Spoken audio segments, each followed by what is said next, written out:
predictivo, en el área de riesgo de crédito. Actualmente pues estamos en una lucha de trabajar con modelos que se están llegando a desarrollar en el ámbito de Machine Learning, ¿no? Si bien es cierto, es una forma también de poder llegar a hacer predicciones mucho más óptimas. De todas maneras, tenemos esa disyuntiva de poder documentar mucho esto y llevarlo a la SBS, porque, trabajo en un banco, en el Banco Interamericano de Finanzas, disculpe que esa parte no les había comentado. Y sí, pues todos esos modelos tienen que estar bien documentados, y de hecho que el Machine Learning, pues detrás hay no solamente una explicación a veces lineal, ¿no? Hay que también tratar de darle forma y poder llegar a dar una explicación no solamente del resultado hacia el negocio, sino también de poder explicar pues de alguna forma el poder predictivo y demostrar que realmente la relevancia de ciertas variables sobre los modelos, ¿no? Bueno, gracias. De todas maneras, pueden ubicarme en LinkedIn, cualquier consulta. ¿Cuál es tu LinkedIn? Mi LinkedIn me pueden encontrar con mi nombre, Ingrid Yabar Gendres. Ahí lo pueden igual ubicar. Gracias. Un aplauso, por favor. Muchas gracias, Ingrid, por la presentación. Ya saben dónde podemos ubicarla. Disculpa, ¿en qué posición trabajas en el banco? Sí. Bueno, trabajo en el Banco Interamericano de Finanzas, más conocido como BANBIF, como especialista en modelamiento de riesgos. Muchas gracias, bienvenida. Gracias por asistir también. Siempre es bueno asistir a estos eventos para poder conectar. Perdónenme, disculpen, voy a pasar. Disculpen. Entonces, ya vamos a dar pase al siguiente ponente. Todavía tenemos espacio de networking. ¿Dónde está No sé. Creo que está en camino.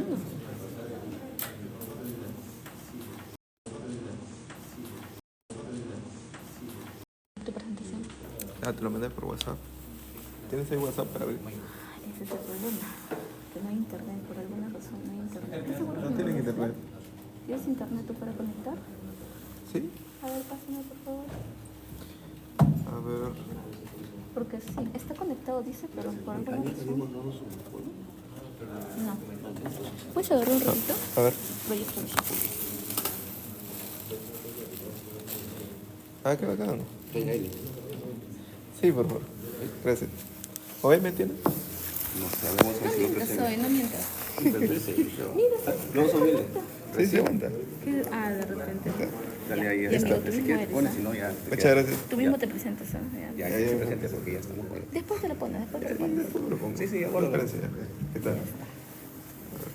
Venga por acá. Ya vamos a ver. Muy bien. Buenos días. Ahora sí, vamos a continuar con las ponencias. Luego continuamos también con el networking porque a algunas personas les gusta. Entonces, vamos a dar la bienvenida a Angelo Custodio. Él trabaja en mi banco, así que ya saben, cualquier consulta que tengan, le pueden ahí hacer llegar. ¿Sí? Muchas gracias. Hola, ¿qué tal? ¿Qué tal? Buenos días a todos. ¿Cómo están? Bueno, gracias Nati por la presentación, gracias a todos por la invitación. La verdad que sí, como comentar a ti, yo trabajo en mi banco, recién llevo trabajando ahí un año, pero mi expertise en Data y Analytics y en Business Intelligence ya tengo aproximadamente 4 años, 5 años. De hecho, yo comencé trabajando viendo todo este tema de créditos, riesgos. Sin embargo, me di cuenta que hay un trasfondo dentro de ahí. Generalmente todos los negocios tienen trasfondo. Ese trasfondo siempre son los datos, siempre es la analítica, siempre es un expertise, para un core en el negocio. Entonces, me siento orgulloso de trabajar en toda esta parte de Data Analytics. Si alguien tiene la oportunidad de trabajar ahí en Business Intelligence, te diría que es una rama muy bonita. Y bueno, aquí un poco de mi CV, lo he plasmado. La verdad es que yo comencé a estudiar en la uni, soy egresado del 2021, pero hace poco nada más, hace 4 años. Luego he hecho especializaciones en marketing, especializaciones en negocio, y actualmente estoy cursando una maestría. Y bueno, más allá de presentarme, más allá de todos estos temas, Yo quiero comentarles algo bastante impactante o algo que les va a ayudar bastante, que es el Data Storytelling. Hoy día estamos en este bootcamp, en esta conferencia, viendo bastantes temas de tecnología, bastantes temas de nuevas habilidades que adquirir en este mundo moderno, ahora que está incrementándose este tema de la IA, pero la IA no viene de ahora. La IA es se puede decir un concepto, una visualización que viene de años, y eso hay que tenerlo en cuenta siempre. La verdad es que nosotros podemos usar la IA como una herramienta que nos facilite las cosas. Sin embargo, no hay que perder de vista el enfoque. ¿Cuál es el enfoque? El enfoque es saber llegar al negocio, el enfoque es saber llegar a todo ese público objetivo, a alcanzar tus objetivos como empresa o como colaborador o como persona. Entonces, cuando ustedes están viendo o buscan, si no tienes cómo comprobarlo, por ejemplo, Diego Cabero, el CEO de BCP, ¿ustedes creen que alguno de sus gerentes, alguno de todos sus allegados, va simplemente a decirle, oye, ¿sabes qué? Hay que subir las tasas a los préstamos de los clientes? No, eso se fundamenta. Y justamente vamos a eso. Un Data Storytelling te sirve para tomar una decisión, pero también te sirve para que tú mismo hagas introspectiva acerca de tu propuesta. Entonces, lo que ven acá, estos 4 puntos, estos 4 pilares, los he aprendido con el tiempo, también generalmente los hacían en las especializaciones y maestrías, son cómo vamos a partir desde una idea para poder lograr tu objetivo. Y yo sé que suena un poco a esos líderes motivacionales, a esos que te dicen ser tu propio jefe, pero no es así. La verdad es que es una metodología que tienes que aprender y que tienes que tener en la mente para poder diseñar tu propuesta. Entonces, ¿cómo comenzamos? Comenzamos con 4 pasos, o los 4 icebergs. Iniciar con lo técnico, con todos esos conocimientos que has aprendido en tu carrera, que has aprendido a lo largo de especializaciones. Pasas con aprender del negocio y luego recién pasas a buscar los insights. ¿Por qué uno va antes que el otro? Porque primero tienes que conocer en qué estás trabajando, qué es lo que vas a hacer, para qué, buscar un propósito. Entonces, ese propósito de la empresa tienes que fundamentarlo tú. ¿Cómo lo haces? Buscando insights. Y recién que buscas esos insights relevantes, recién pasas a tomar decisiones. Y esa es la parte más importante, porque no todos toman buenas decisiones y no todos están preparados siquiera para tomar una decisión. Entonces, aquí tenemos mandamientos que usamos en el mundo de los insights. Son 6 mandamientos o 6 claves que nos van a servir para poder diseñar una propuesta. Por ejemplo, yo trabajo en el área de precios, en el área de gestión de precios, pricing, tasas de interés. Y cuando yo llegué yo decía, ¿y qué es esto? ¿Qué hago con esto? ¿Cómo le subo? ¿Qué hago con la tasa? ¿Quién le subo? ¿Quién le bajo? O sea, no conocía el negocio. Al dedo. Entonces, la idea es aprender acerca de eso. Tú puedes saber un montón de Python, un montón de SQL, pero si no sabes cómo aplicarlo.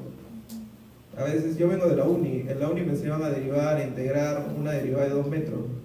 Pero, En hoja. En 4 hojas, me decía. Pero, ¿qué hago con eso? O sea, eso es lo que le digo ahora, me pregunto, ¿no? Con mis compañeros de mi promoción. ¿Y qué hacía con eso? Nada, no te sirve.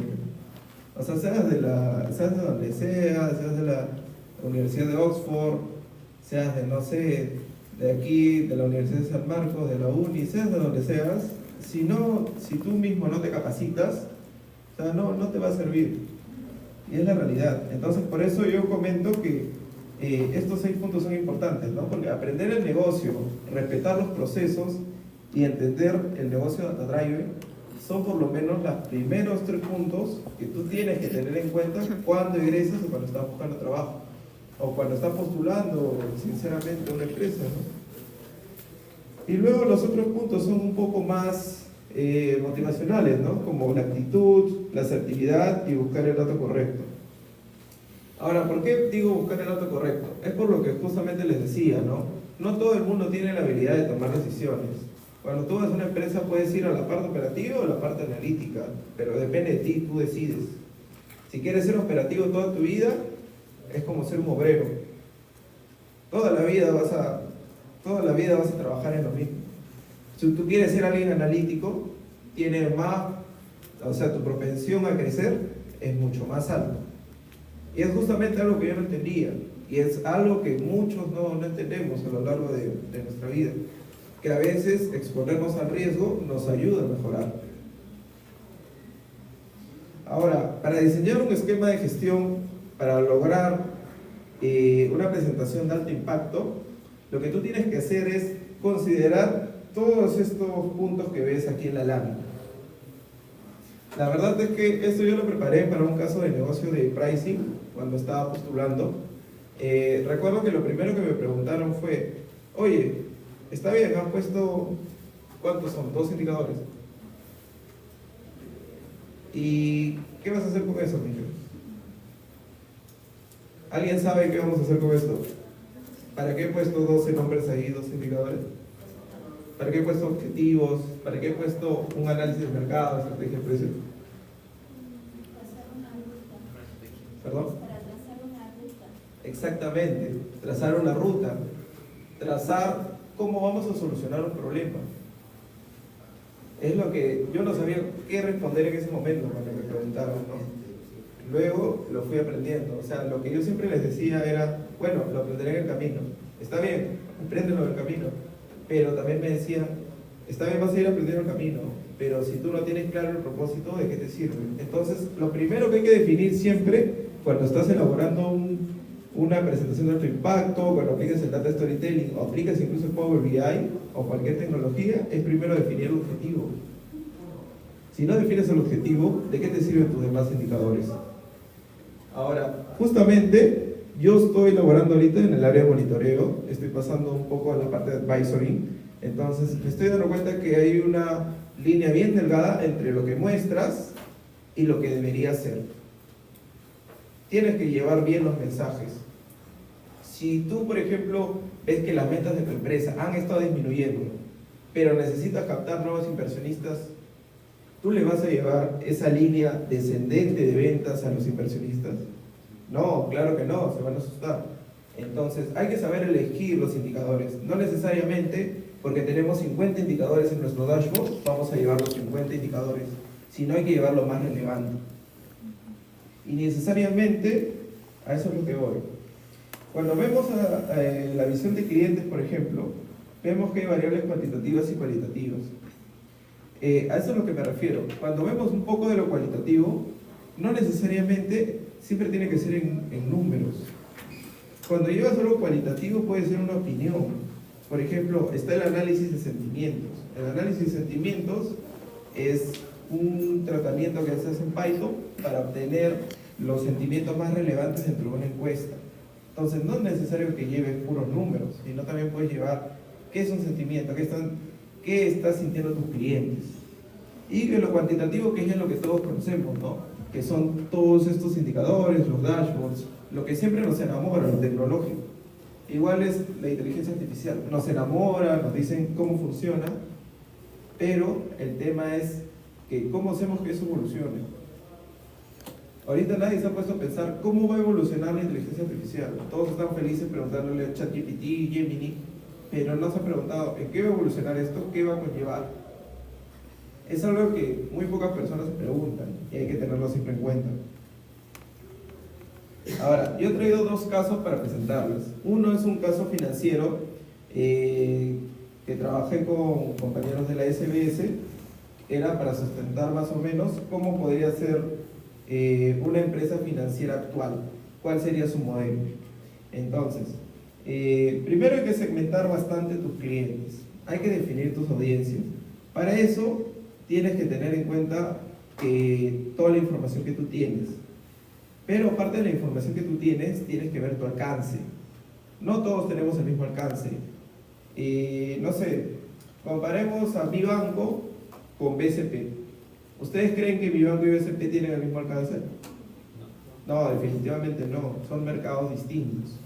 Cada empresa se sitúa en mercados distintos. Igual es Scotiabank.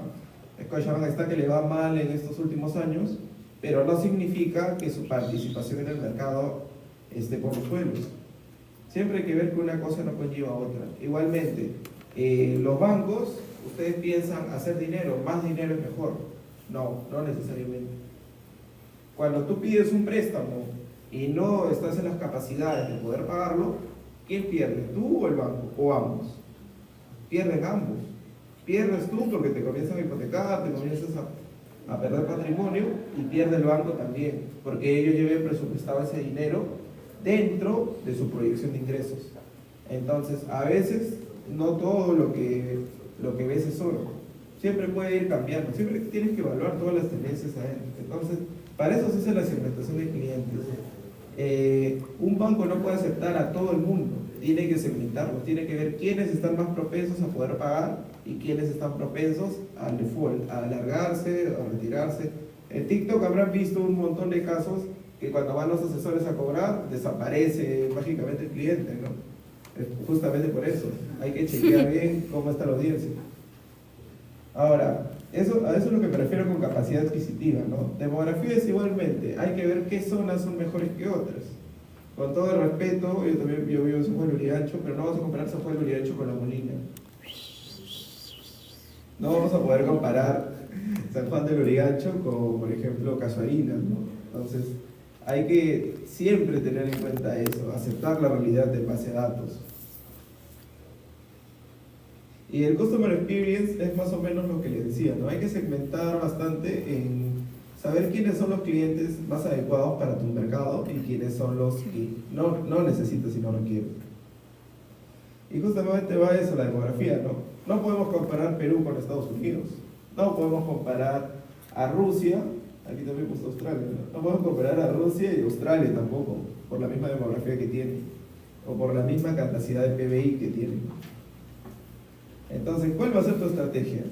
Tu estrategia es a partir de un perfil, de un buyer persona, vas a tener que elaborar qué necesitas para poder llegar a ese cliente. Entonces, aquí entra un poco del data storytelling. ¿Quién hace el buyer persona? Los hacen los UX, los UI, que hacen research, investigaciones para saber qué. Entonces, para este caso de finanzas, tenemos tres cosas, ¿no? Y que son bien importantes, que es la investigación de mercado, la capacidad que podemos abordar todo este caso, que podemos abordar la capacidad del mercado y del cliente, y finalmente está la comunicación. Ahora, aquí han visto que hay leads. Se preguntarán, ¿qué es un lead? Nosotros somos leads. Todo cliente potencial es un lead, pero hay que ver para qué mercado. Por ejemplo, todos somos leads para un restaurante, pero para un banco no, porque hay algunos que tienen mayores capacidades adquisitivas que otros. Y también, ¿perdón? Exacto, cliente potencial. Ahora, hay que diferenciarlos en corto plazo y largo plazo. Dependiendo del mercado, puede haber más clientes de corto plazo que largo plazo. Por ejemplo, en el mercado bancario, ¿les conviene más un cliente de largo plazo o corto plazo? Dependería, ¿cierto? Dependería del tipo de producto, de la tasa de interés. Si tú le das una tasa de interés de 80%, te conviene que sea a largo plazo, ¿cierto? Pero si le das una de 5%, 8%, que es algo que no existe prácticamente, entonces te conviene que tu préstamo termine más rápido. Pero también está sujeto a la tasa de interés referencial del Banco Central. Exacto, por eso te digo que es algo que pongo como ejemplo. Porque generalmente un banco siempre, cuando te ofrece un préstamo, va a tender a la tasa de interés más alta, acá tasa de interés más alta, acá tasa de interés más alta, acá, para poder ver si te suben o te bajan la tasa. Ahora, nosotros tenemos que ver también lo que es la competencia y lo que es el uso de analítica para poder crear una estrategia de storytelling. ¿Por qué me refiero a ambos? Porque justamente lo que les decía de las variables cuantitativas y cualitativas. Siempre cuando tú hagas una propuesta, no te puedes basar solo en datos, no puedes ser muy mecánico. Tienes que intentar ser flexible también, coordinar con los líderes, guiarte de feedback. A veces ven que el feedback es pequeño para ellos. ¿Pero por qué es? Justamente por los caos que ven en las agencias de BCP, de mi banco, Scotiabank, Interbank, bla, bla, bla. Siempre han visto que hay caos. Entonces, están intentando revertir un poco de eso, de ese tema de las agencias, un poco del tema de las tasas de interés, un poco el tema de también, no sé, las quejas y reclamos. Entonces, aquí también entra bastante el mercado. No puedes comparar el LPS de un banco con el LPS de Claro Movistar. Claro Movistar ni tienen LPS, creo. Todos son defensores. Y aquí vamos un poco también con la historia de los indicadores. Los bancos más se derivan a la rentabilidad. Y como les comento, la rentabilidad no necesariamente va ligada a mayor ingreso. Si entra mayor ingreso, o como le dicen el flujo de agua, hay que cuidar que entre más agua limpia que agua sucia. ¿A qué me refiero? Justamente regreso al caso que les decía de los clientes morosos, de todos estos casos que son difíciles de llevar la gestión de cobranzas, ¿no? Entonces, hay que saber también elegir a tus clientes. Y eso es lo que voy, miren. En estos KPIs de rentabilidad que he puesto, están en inglés. Bueno, ya le puse la traducción, no me doy cuenta. Está más que el tema de rentabilidad, margen operativo, margen promedio, participación en los ingresos financieros y margen promedio de ciclo de vida. ¿Ya? Estos cuatro no importan. No sé por qué los he puesto, la verdad. Creo que me olvidé de sacar. El ROE y el ROA son principalmente lo que se fija en la SBS y es lo que fijan los bancos en sus competencias. ¿Por qué? ¿Alguien sabe? Es la rentabilidad que se hace a los inversionistas y la propia operación que se hace durante el proceso. Exactamente. No sabemos si un inversionista se va mañana o si ya se aburrió y ya se fue. Aquí en Perú los últimos 2 años ha habido bastantes altibajos en el sistema financiero, incluso por la misma crisis mundial. Entonces, lo que tiene que hacer un banco es respetar su imagen. ¿Cómo lo hace? Con indicadores de rentabilidad. Como les digo, si mañana presentas 1.000 millones de utilidad, es porque has asegurado tu rentabilidad. El ingreso financiero, el ingreso que tú tienes, no necesariamente te va a conllevar a una mayor rentabilidad. Entonces, son dos conceptos separados que hay que separar. Perdón la pregunta. Ahora, con el crecimiento y volumen, a lo que me refiero es que siempre hay que cuidar, tener un buen volumen de mercado, porque los competidores siempre van a estar al acecho de tus clientes. Entonces, hay que saber cuidar la cantidad de clientes a tu cartera, porque de esa cartera vas a partir para obtener tu rentabilidad, para obtener mayor solvencia. Si sobrepasas tu proyectado, incluso tienes que tener cuidado, porque tú tienes un presupuesto. Si superas ese presupuesto, vas a conllevar a mayores gastos. Entonces, siempre hay que tener en cuenta qué vas a llevar en un real con un proyectado. Y bueno, siempre considero esta parte que es el marketing, que yo creo que es muy importante. La verdad que la parte de analytics se tiene que complementar bastante con negocio. Y una de las ramas que se ha adecuado bastante a todas estas nuevas tecnologías ha sido el marketing. Por lo menos en Interseguro, cuando estaba trabajando en el área de marketing, una de las nuevas tecnologías que veía era la IA. Entonces, por ejemplo, cuando les llega un correo, les llega un mensaje de texto, ellos ya lo están diseñando con copy de la misma IA. O sea, les pide que les ayude o complementan sus ideas con información de inteligencia artificial. Entonces, ahí ven como que una de las ventajas que nos ayuda la inteligencia artificial. Pero sin embargo hay que saber complementar entre la inteligencia artificial y las decisiones propias. Eso es algo que no hay que obviar, porque es igual cuando salieron los celulares.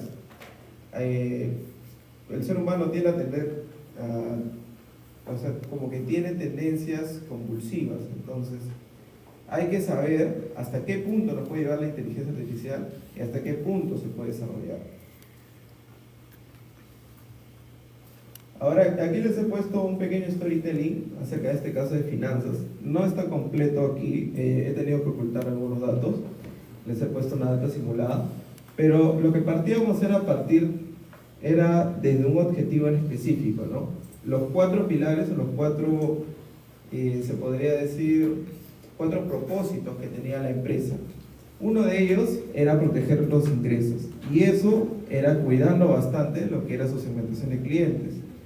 También estaba la posición dominante en el mercado, era siempre mantenerse entre los 3 primeros puestos.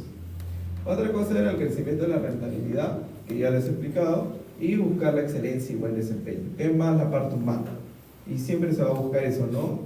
Priorizar la parte humana, si no, todos los bancos se quedarían sin trabajadores. Entonces, los indicadores claves que prácticamente ven, que ve un banco y también ve la SBS son la utilidad y el ingreso financiero.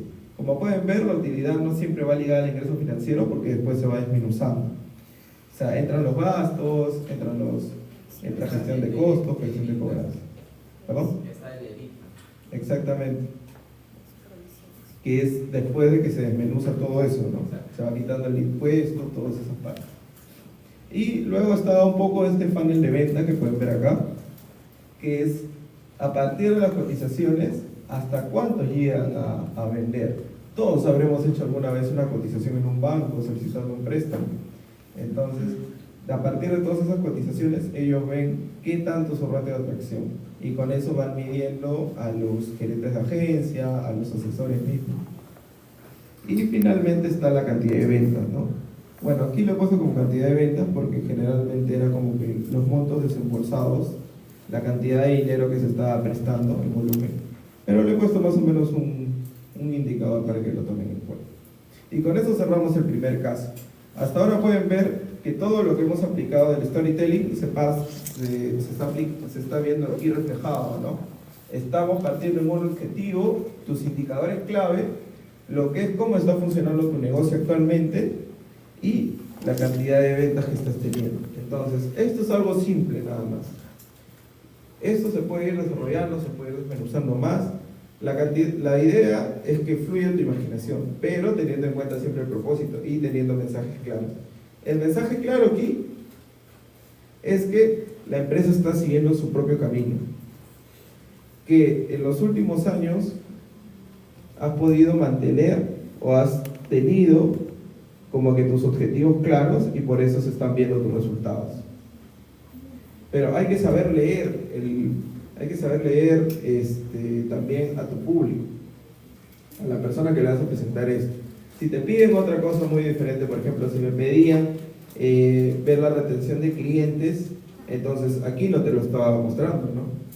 Entonces hay que partir de un objetivo claro para poder hacer una muestra de un storytelling, ¿no? Contando una historia sobre todo. Y ahora aquí creo que se va a ver mejor esta parte del storytelling. Esto es un proyecto personal que estamos llevando con unos amigos, unos compañeros, que es sobre una app de viajes usando Gemini. Entonces, esto estamos usando este tema de la inteligencia artificial que se puede conectar ahora a las apps, se puede desarrollar nuevos modelos de entrenamiento. Entonces, aquí podemos ver un poco de cómo se va a desarrollar esta app. Aquí pueden ver un poco del mock-up de los modelos. Aquí la idea principal de esta app es motivar a la gente a usarla tomando en cuenta su seguridad.